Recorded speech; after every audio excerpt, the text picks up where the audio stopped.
او په بل حدیث شریف کې راځي ابي هريره رضي الله عنه فرمایي كان رسول الله صلى الله عليه وسلم يرغب في قيام رمضان. نبی صلی الله علیه وسلم با مسلمانانو ته او اصحابو ته د روژې په مبارکه میاشت کې د تراویحو ترغیب ورکوي، من غیر ان یأمرهم فیه بعزیمه، بغیر د دې چې دوی امر کې د تراویحو په فرضیت باندې د فرضیت حکم یې نه ورته کوي، لیکن ډیر زیات ترغیب اصحابو ته ورکوي چې تاسې د تراویح لمونځ کوئ، د هغې برکات، فضیلت او ثوابونه یې ورته بیانول. او دا به یې ورته فرمایل من قام رمضان ایمانا و احتسابا غفر له ما تقدم من ذنبه.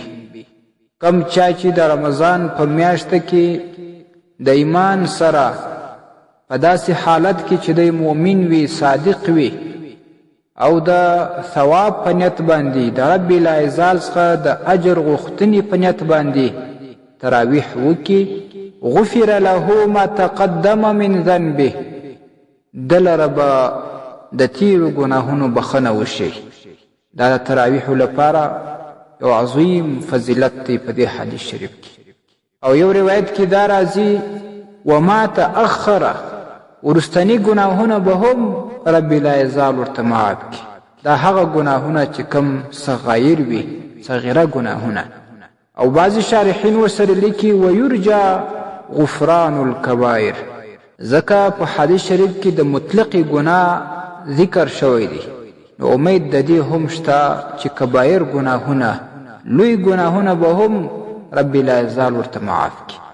او په سنن نسائی کې حدیث راځي عبدالرحمن ابن عوف رضی الله عنه وایي چې نبی صلی الله علیه وسلم به د روژې مبارکې په میاشت کې د روژو فضیلت بیانوي، او بیا به یې وروسته وویل چې کم څوک د روژې په میاشت کې تراویح وکړي د ایمان سره او د ثواب په نیت باندې، نو له ګناهونو به داسې صفاسي لکه په کومه ورځ چې د خپلې مور نه پیدا شوی.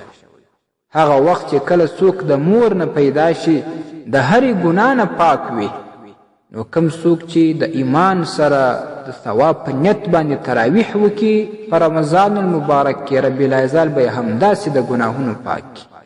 او یو بل روایت کې راځي نبی صلی الله علیه وسلم فرمایي چې په رمضان المبارک کې نفلي عبادتونه د فرض ثواب لري، او تراویح خو سنت مؤکده دي، په رمضان المبارک کې د دې ثواب تر فرایضو هم زیات دی. نو الله رب العزال دې زمونږ او ستاسې ټولو ورونو او خویندو ته کامل توفیق نصیب کړي چې تراویح په ښه شان باندې وکړي، او دا پر نارینه او زنانو ټولو باندې اجماعاً سنت مؤکده دي. په بخاري شریف کې او په مشکات المصابیح کې دا حدیث نقل شوی دی. ستاسې د اسلامي پوښتنو جوابونکی مفتی حکیم الله صابر الحنفي صاحب.